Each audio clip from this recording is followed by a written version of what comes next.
as Chris said, just to set you out a bit of my qualifications in a way to be talking at this, as a leader of the Green Party, I talk at lots of different things, but this one I am perhaps, I have more sort of background qualifications with many subjects I speak on. 20 odd years as a journalist.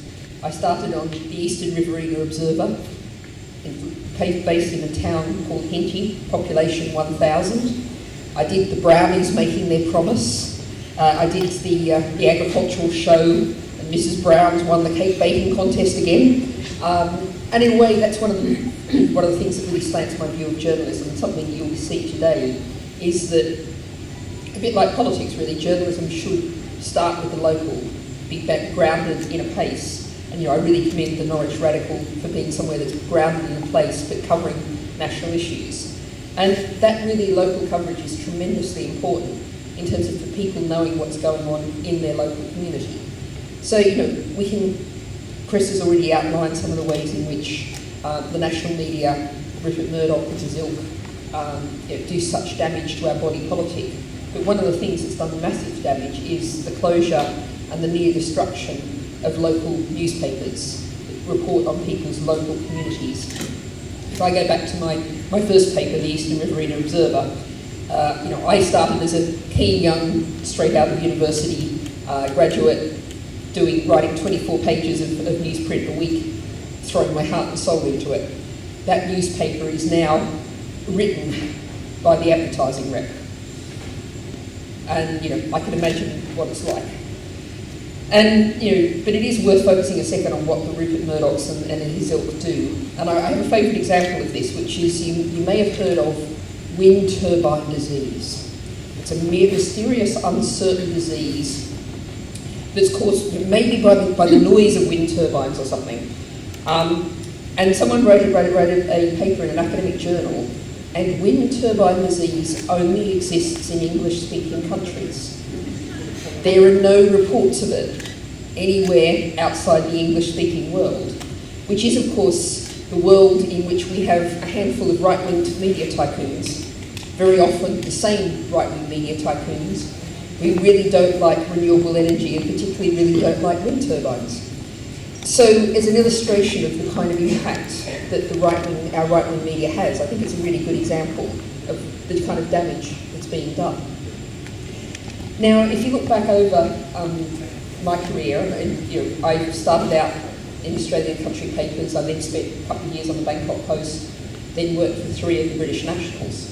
It is worth saying, even The Independent, The Guardian are a long way from perfect. But what really is the key when you look at what's missing is real diversity. So when we're thinking about the mainstream media in terms of Green Party policy and what I think campaigners are working on, I don't think we should give up on the mainstream media. I think we should keep working and campaigning to get something better, because they do have a lot of influence. Their influence is going down, there's no doubt about that.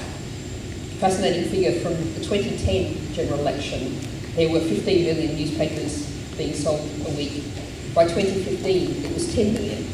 Circulation had gone down by a third between those 2 elections. And of course that leaves huge possibilities open to websites, to small independent media, but it's also a reflection of the falling influence of the mainstream. There's an organisation that I really urge you to keep an eye on, at least follow and retweet occasionally, etc., which is called the Media Reform Coalition. And what that calls for is for legal limits. It works in Britain, but there's also a EU-wide organisation. Maybe we can talk about the EU referendum later. That's an issue too, a campaign to have this across Europe, to enforce media diversity by limiting ownership. So what the Media Reform Coalition calls for is that no single media owner should access to more than 15% of the total media market. And what that means in reality is the big boys, and I could say big girls, but there's actually not very many of them, the big boys, it is that you have at least 6, mathematically speaking, if you have a 15% maximum, you have to have at least 6 different big voices. And that, I think, is really important. So that's what Green Party policy, what the campaigners that we're backing, and campaigners I really urge you to have a look at and support. And it is interesting, if you can remember the Leveson report, you might have noticed that seems to have disappeared without trace. But the Leveson report, one of the areas in which he explicitly said he was leaving behind that he thought was really important was media ownership diversity. And that's something we really need to keep pressing, because we've seen the closure of the Independent. It's quite likely you will see more closures of print publications.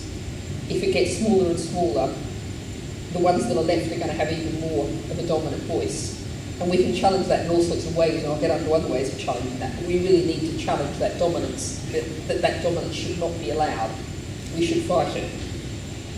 And one of the other things that I think, I'll get on to more issues around small independent, new online and other media, but I think we need to really think about how we might creatively fund this, because the problem is, everywhere pretty well is set up on the smell of an oily rag, set up on volunteer effort.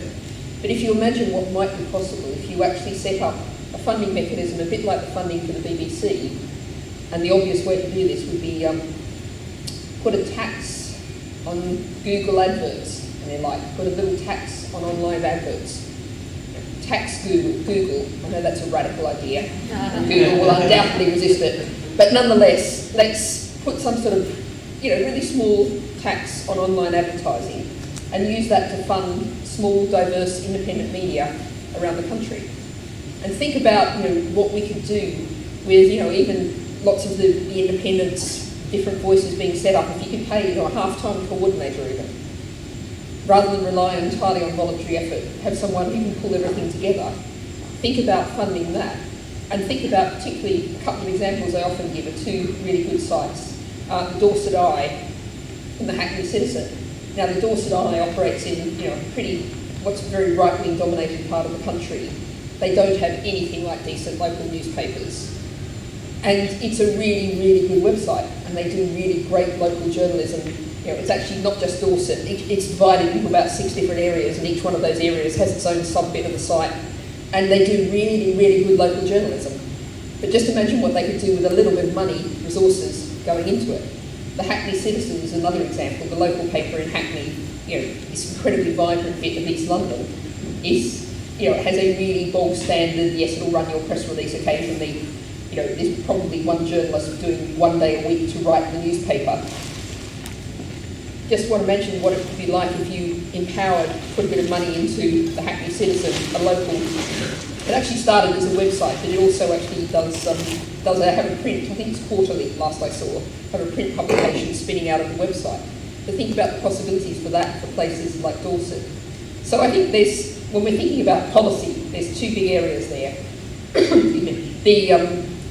Thinking about enforcing diversity among big organisations, and thinking about seeing how we can find a way to fund small independents around the country, particularly local journalism, because we really need that local journalism. I spend a lot of time talking about the one-party states. I was in Sunderland recently, which is basically being run by a Labour council since forever. And there's lots of concern about that Labour council and how it operates. And I'm not being party political here. You, of course, find the same thing in other places where one party has run the council for a long time. And if you haven't got a local newspaper asking questions, really challenging, then lots of stuff just doesn't get uncovered. But we all know how much we depend on private eye to actually uncover things. And private eye is wonderful, but it's kind of has its own particular reach and audience, and it doesn't put things on the web for reasons I understand, but there's limits there. And just a really good example, I'm really lucky in where I live in Camden in North London, we still have a good local newspaper, the C&J, the Camden New Journal, which is actually a cooperative owned by its journalists. And one of the examples of this was they actually uncovered the fact that our local NHS, the Trust, they announced that they were selling 3 doctors' surgeries or handing 3 doctors' surgeries over to the private sector, to a private operator. But it was actually our local newspaper that uncovered the fact that this private operator had then sold one of those surgeries on to another private operator, the GP surgery. And the patients weren't even told. This is just a bit of private asset that's being sold from one person to another. Why would we tell anybody? And having a good local newspaper to uncover that and report it, that's absolutely vital for the people in the community to know what on earth is happening in their local community. And if you don't have that media, then you're really utterly missing out. So then I think I do have to, since we're talking media, I do have to briefly mention the BBC. The BBC. You might have seen that we've been having a battle with the Green Party with the BBC recently. And I'm really torn when I talk about the BBC because I passionately believe in the need for a public service broadcaster to be funded with secure funding. And of course that's one of the problems because the BBC is running hugely scared of the Tories cutting their funding even further. And I'm afraid it's showing their journalism. And there's even a bigger sort of cultural problem than that, which is when you think particularly about political coverage, what the BBC thinks of as mainstream politics.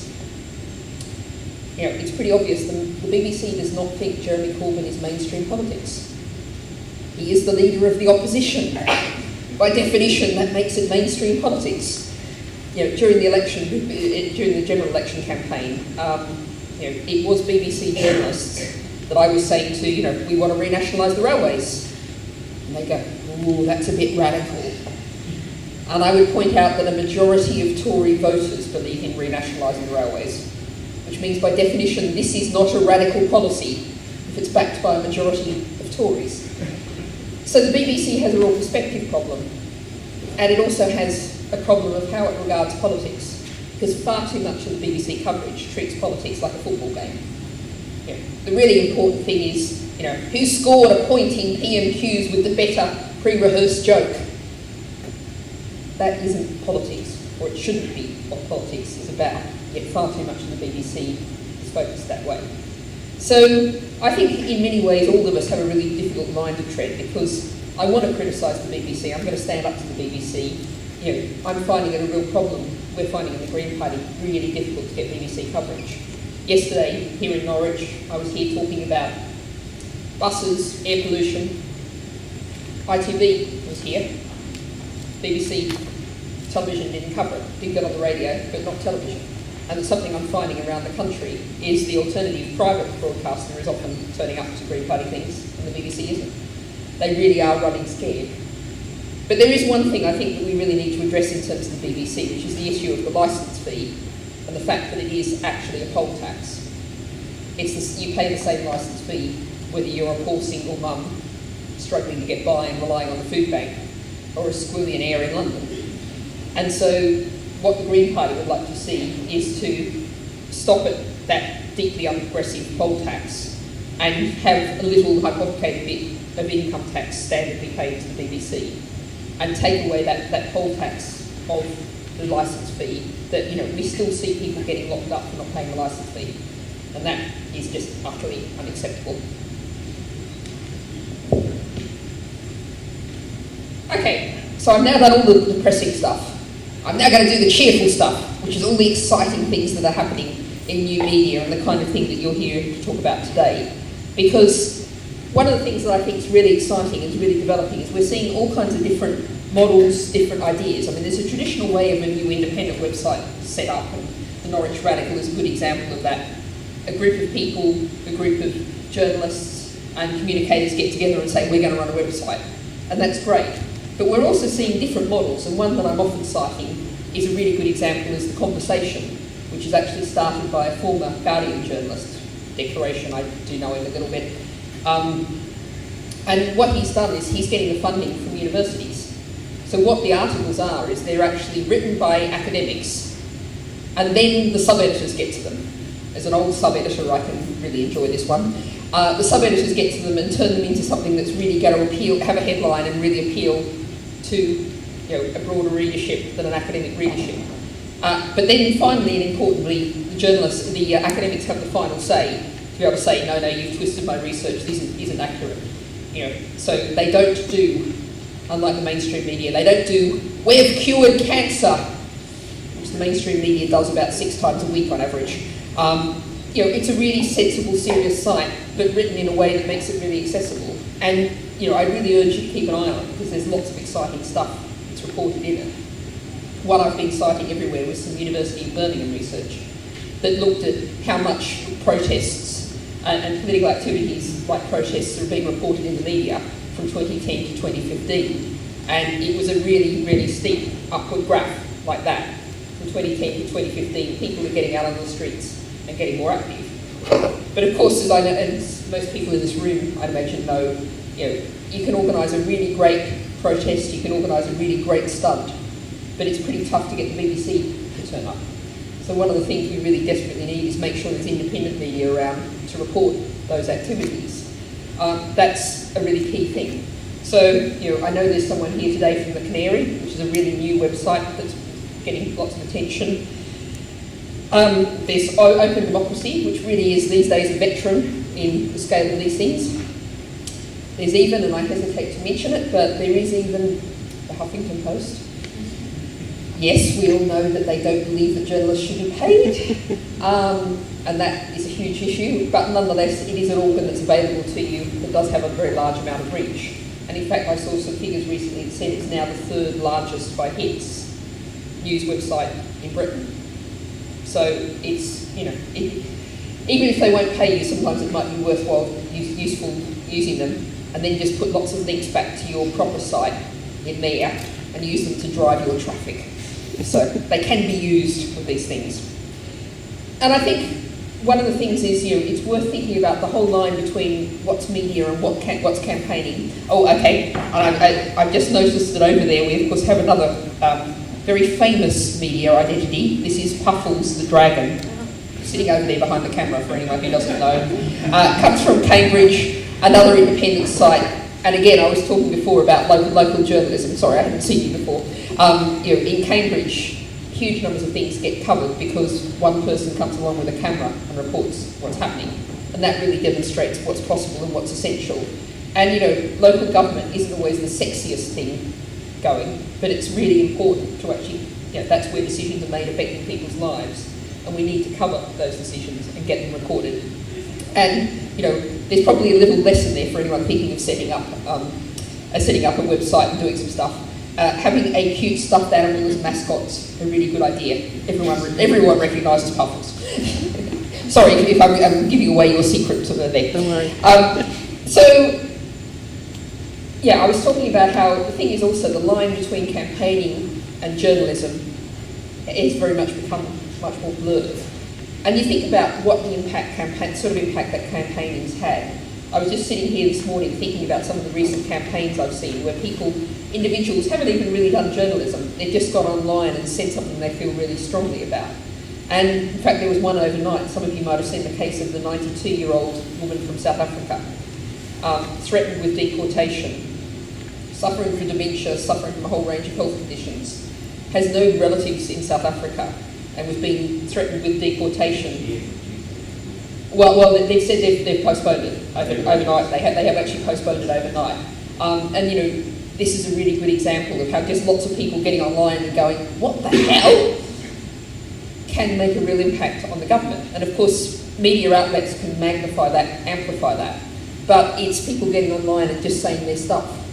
Another really good example I think we've seen in lots of parts of the country, councils planning to introduce new variation on ASBOs, whereby homeless people can be fined simply for being homeless, and then if they don't pay the fine, they get jailed. And I've seen lots of parts of the country campaigns against that and forced councils to back down from doing that. And of course, one of the other famous examples was the homelessness spikes. I've forgotten, was it Tesco? I always think it's Tesco, it may not have been Tesco. It was one of the big supermarkets anyway. In central London, put the homelessness spikes outside their shops so the homeless couldn't sleep there under shelter, keep dry. Huge outcry, whoops, immediate back down, they covered them over with concrete. So there is just huge possibilities now for all of us, for everybody, whether you think of yourself as a citizen journalist, whether you think of yourself as a campaigner, the line's pretty thin, and I don't think it matters that that line's thin. It's getting out there, getting the voice, getting the arguments, getting the reach out there. It's really tremendously important. But I think also it's important to say that don't entirely just write off the mainstream media and let them get on with their hideous stuff. It's really important to pressure them as well, and I think there's a really good example of this with what happened with the tragic case of Ilan Purdy, the 3-year-old who was drowned on the Greek beach. What happened was with that, after that happened, there was a sudden shift in public mood. Now, I was on the Refugees Welcome March, about 100,000 people on the streets of London marching to say Refugees Welcome. But even before that march, just the day that photo came out, there was a real shift in the mainstream media. They stopped talking about refugees in quite the same way as they had before. I mean, what they've actually done is now decided to divide refugees into good refugees, which is, women and children are kind of all right. Others, another question. But there was a shift in their rhetoric. There was a shift from saying keep them all out, a shift towards, well, let some of them who we think should be in. Now, it's still awful, but it's better than it was. And it's a shift that was really forced on by a change in public opinion. Now, that photo was a really key thing in that change, I think. But it wasn't built on nothing. It was actually built on months and years of campaigning previously, campaigning by independent websites, campaigning by independent media, campaigning by people just in their local communities, that there was ready to be a tipping point. All those refugees chased from a vicious civil war, people were ready to shift their views, and the mainstream media had to go with it. It is worth saying that it is worth pressuring them. It is still worth paying attention to put the pressure on them to look, what I'd like to see, my hope is that the next march like that, and the next shift like that, is on disabled people. The whole work capability assessment, the hideousness of the way disabled people have been treated by the benefit system. Now, it's sadly very likely that there may be one case that's at a tipping point, a case where something hideous is done or has been done to somebody that really gets attention, and the general public just goes, well, hang on a minute, is that really what's happening? And again, it will be built on, hundreds of stories about, I was reading one the other day, and this wasn't the mainstream media, about a quadruple amputee and his treatment over personal independence payments. All of those campaigns, all of the pressure you can put on the mainstream media, they still have a large voice, they're still important, and it's important for us to drag them away from the most extreme hideousness as much as we can, because they still do have a lot of influence. So, I think that's where I'd like to finish. I always believe that dialogue is more interesting than monologue, so I'll leave time for questions and discussion.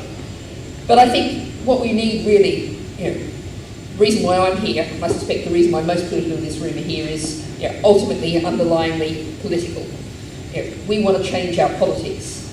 And I would say that the way things are now, I was talking last night about economically, socially, environmentally, politically, the status quo isn't sustainable. The one thing that's certain is things will not continue as they are. They cannot. And an alternative media is really important to creating that kind of change. And the media will change too. We've seen just the independent going, the shape of the media, the voices that are loudly heard is going to change. And it's really open to anybody, any website, to be the place where you've written that really key article, where you've produced that really key little video, whatever the format is. In the age of social media, it helps, of course, if you have a celebrity tweeter who has 2 million followers to tweet you, but you don't even need that. You can get a mass of something that just captures the zeitgeist, really tells the story in a way that grabs people's imagination, grabs people's emotions, grabs people's hearts. You do that, and you can be the story on that issue. You can be the story that everyone's tweeting, everyone's putting on Facebook, everyone's putting on Instagram and other things that I'm way too old to understand. All of those things, you can be creating the story, driving the story, defining the story. So it's a time of immense potential, immense possibility. The technology's there, the opportunity's there, the vehicles are there. You, as a progressive media person, can entirely reshape the story. I will put it dramatically, you can change history. One article, one story, you can make a huge difference. And boy, do we need that to happen. So thank you everyone for coming along today.